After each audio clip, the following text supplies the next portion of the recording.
Oke guys, sebelum melanjutkan, jangan lupa like dan komen. Dan yang baru bergabung, jangan lupa subscribe dan aktifkan loncengnya.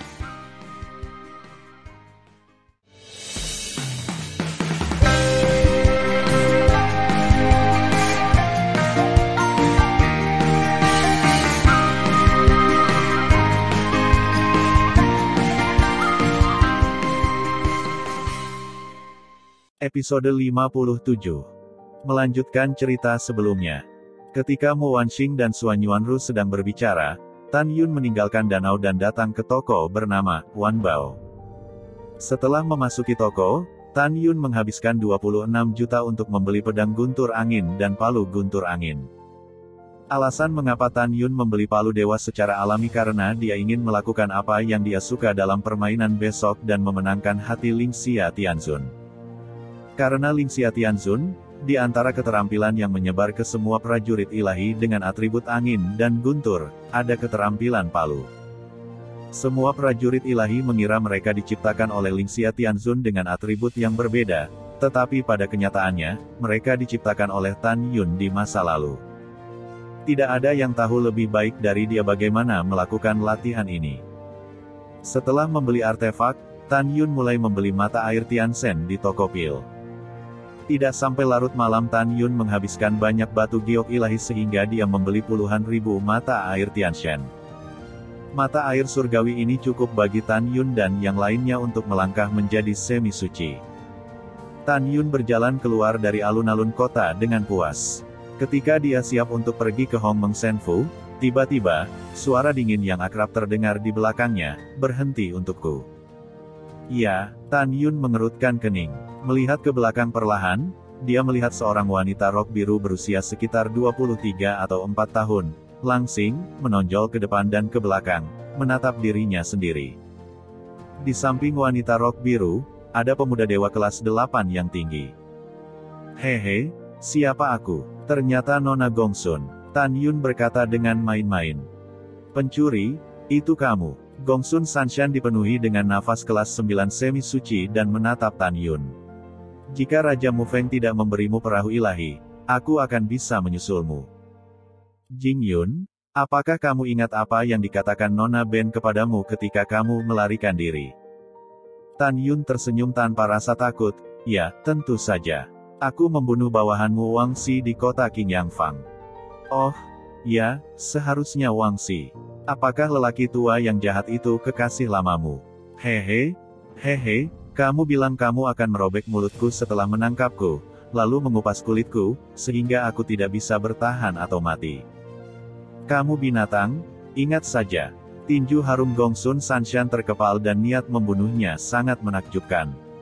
"Haha," Tan Yun tertawa terbahak-bahak, mengeluarkan tanda Dewa Raja Bai Cheng dan berkata sambil tersenyum, "Apa yang bagus? Buka mata anjingmu dan lihat dengan jelas bahwa aku mengikuti Raja Dewa Bai Cheng untuk menghadiri upacara ulang tahun besok. Beraninya kamu membunuhku di kota Dewa Hongmeng. Jika kamu membunuhku, kamu akan mati." Ketika Gongsun Sanshan masih ingin mengatakan sesuatu, Gongsun Yan berkata dengan suara yang dalam, "Kakak, jangan bicara dengan bajingan kecil ini. Besok saja, kakakku dan aku juga akan berpartisipasi dalam permainan di upacara ulang tahun. Pada saat itu, selama aku bertemu dengannya, aku akan membunuhnya." Gongsun Sanshan menarik napas dalam-dalam, mencoba yang terbaik untuk mengekang dorongan untuk memulai dengan Tan Yun, dan menganggukkan kepalanya. "Jing Yun, aku ingat kamu."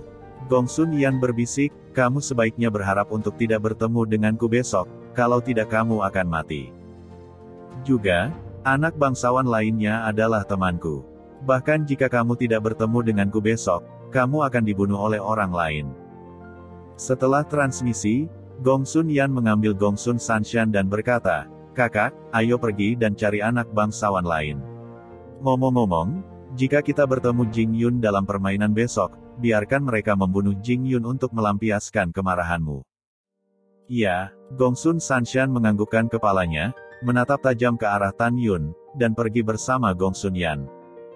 Melihat bagian belakang dua saudara lelaki dan perempuan yang pergi, wajah Tan Yun menjadi suram dan berbisik, "Siapapun yang ingin membunuhku besok harus mati." Kemudian, Tan Yun naik ke udara. Mengenakan baju besi perak, dia berubah menjadi sinar perak, melesat ke langit dan terbang ke puncak Gunung Hongmeng 90 juta mil jauhnya. Sesaat kemudian, di alun-alun, restoran paling mewah, ratusan pria dan wanita duduk di ruang elegan di lantai paling atas. Pria berpakaian bagus dan memiliki pembawaan yang luar biasa, sedangkan wanita menyenangkan dan cantik. Orang-orang ini adalah anak-anak dari para bangsawan dunia Dewa Hongmeng. Tentu saja, ada beberapa yang tidak datang ke pesta, seperti Tuan Muda ketiga dari Dewa tertinggi Zanfu, Tuan Muda saat ini, Zan Zusheng.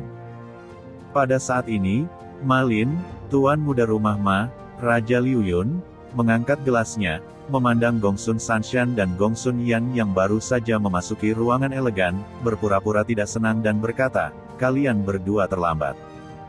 3 gelas anggur berkualitas. Anak-anak bangsawan lain semua setuju dan meminta saudara-saudari untuk menghukum mereka. Gongsun Sanshan menarik napas dalam-dalam, dan tangan batu giok itu melambai sedikit. "Ma Lin, jangan membuat masalah. Aku punya sesuatu yang penting untuk diberitahukan kepadamu." Ketika mereka diam, Ma Lin mengerutkan kening.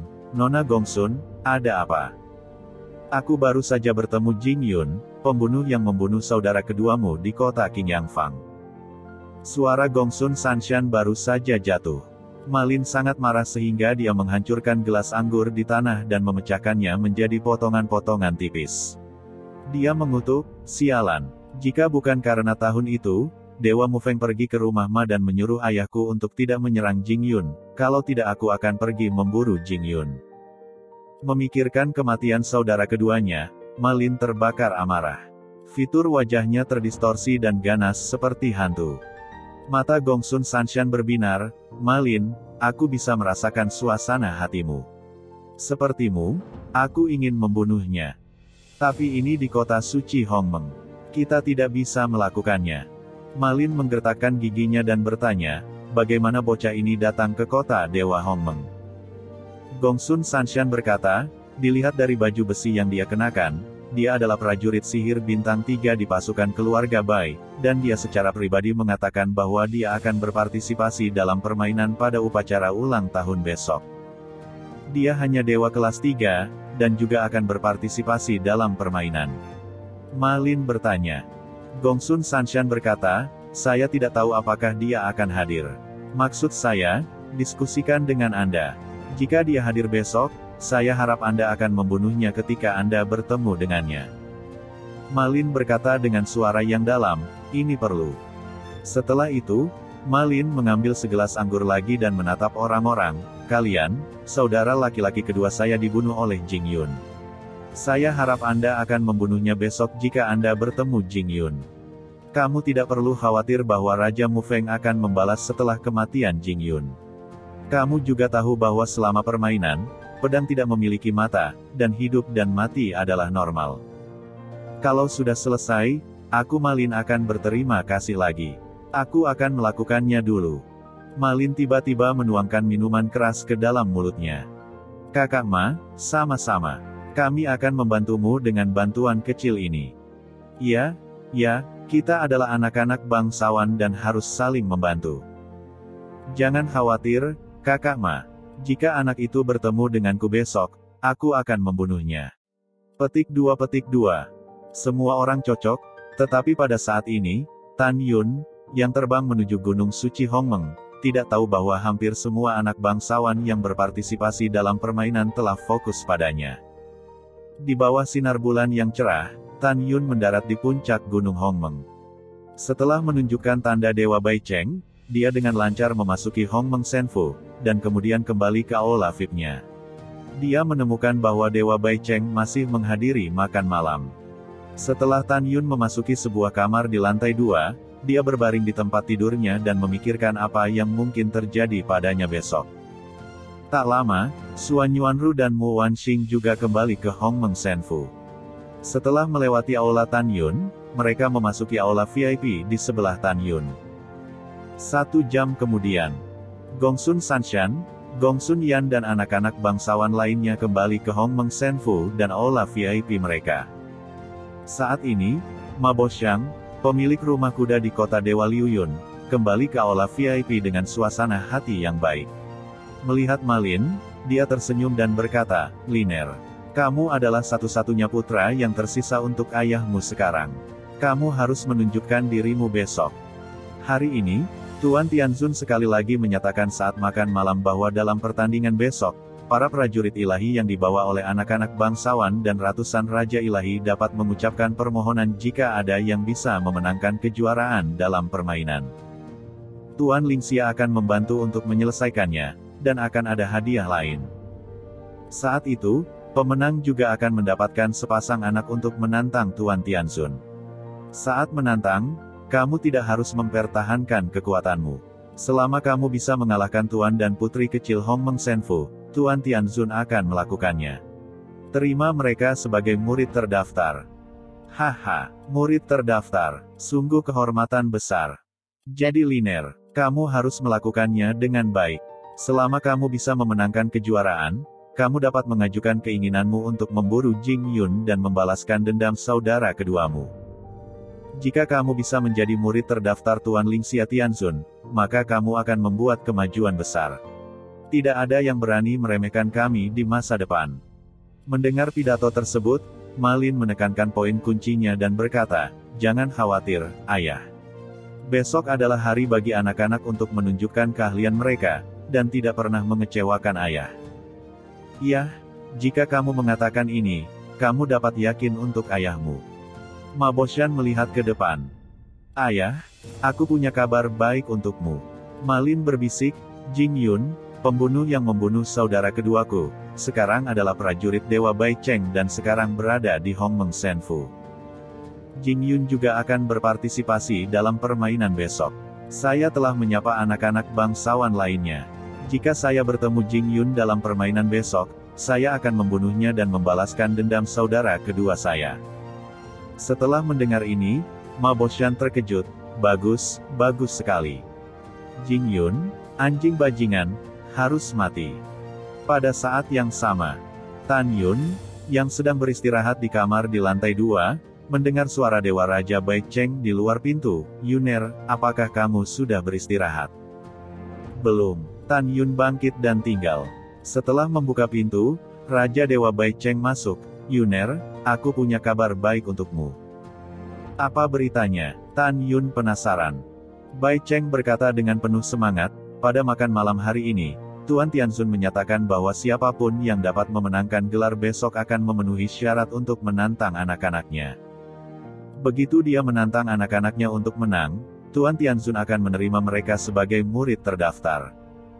"Murid terdaftar?" Tan Yun mengerutkan kening. "Itu benar, itu murid terdaftar." Dewa Bai Cheng menggosok tangannya dengan penuh semangat dan berkata, "Yuner, pikirkanlah. Jika Anda menjadi murid Tuan Tianzun, bahkan seorang murid terdaftar, Anda akan naik ke surga selangkah demi selangkah. Hampir tidak ada yang berani memprovokasi di dunia Dewa Hongmeng. Ini adalah kesempatan sekali seumur hidup. Yuner, kamu harus merebutnya." Mendengar pidato itu, Tan Yun tiba-tiba berubah menjadi ekspresi kegembiraan yang luar biasa. "Jangan khawatir, aku akan mendapatkannya. Iya, istirahatlah yang baik, tetap semangat, dan bertarunglah dengan sekuat tenaga besok. Aku tidak akan mengganggumu." Setelah Raja Bai Cheng pergi, senyum di wajah Tan Yun menghilang, dan dia berkata pada dirinya sendiri, "Lingxia, kamu pengkhianat, besok aku akan menjadi murid terdaftarmu dan mendapatkan kepercayaanmu yang cukup. Kalau begitu, sama seperti aku dikhianati olehmu ketika aku paling mempercayaimu, biarkan kamu merasakan pengkhianatan orang-orang yang paling kamu percayai." Keesokan harinya, Tan Yun bangkit untuk tinggal dan datang ke aula di lantai pertama. "Yuner, bagaimana istirahatmu tadi malam?" Bai Cheng berkata dengan ramah. Dalam pikirannya, begitu Tan Yun menonjol dalam permainan hari ini dan tak terkalahkan, dia pasti akan menjadi murid terdaftar Lingxia Tianzun. Dengan cara ini, Lingxia Tianzun tidak akan terus berpegang pada masa lalu kakeknya, mengkhianati Hongmeng Supreme dan menyesalinya, dan membunuh dirinya sendiri di medan perang di luar wilayah dengan cara bunuh diri. Raja Dewa Bai Cheng tahu bahwa alasan terpenting mengapa pasukan keluarga Bai tidak digunakan kembali adalah karena kakeknya, Raja Dewa Bai Zongyong. Oleh karena itu, dia memperlakukan Tan Yun dengan lebih baik saat ini. Tentu saja, kebaikan kepada Tan Yun sebelumnya juga benar. Oke, hehehe. Raja Dewa Boceng berkata sambil tersenyum, upacara ulang tahun akan diadakan di Taman Dewa Yi di rumah Dewa Hongmeng. Raja Dewa lainnya dengan prajurit dan bangsawan surgawi telah berlalu. Ayo pergi juga. Oke, Tan Yun menjawab dan mengikuti Raja Dewa Boceng keluar dari aula. Raja Dewa Baicheng menjelaskan, Hongmeng Senfu dibangun oleh mantan Mahaguru Hongmeng dan istrinya, Raja Dewa Ruang dan Waktu.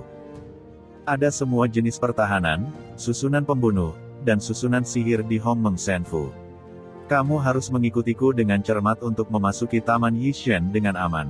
Jangan menyentuh apapun di jalan untuk mencegah menyentuh mekanisme yang membuka semua jenis susunan. Tan Yun mengangguk. Dia secara alami tahu pengaturan Hongmeng Senfu. Tan Yun percaya bahwa alasan mengapa berbagai formasi di rumah suci Hongmeng tidak diangkat atau diubah oleh Lingxia Tianzun adalah karena formasi ini tidak hanya diketahui olehnya dan Sen Subing di masa lalu, tetapi dia juga memberitahu Lingxia Tianzun. Di dalam hatinya, dia dan Sen Subing sudah mati, jadi hanya dia yang tahu tentang itu di dunia. Karena itu, dia tidak mengubah atau menghapusnya, tetapi memilih untuk memanfaatkannya.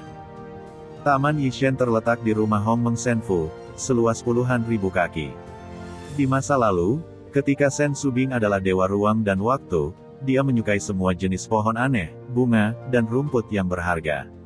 Karena itu, untuk membuatnya bahagia, Tan Yun memerintahkan tentara untuk mencarinya di dunia Dewa Hongmeng.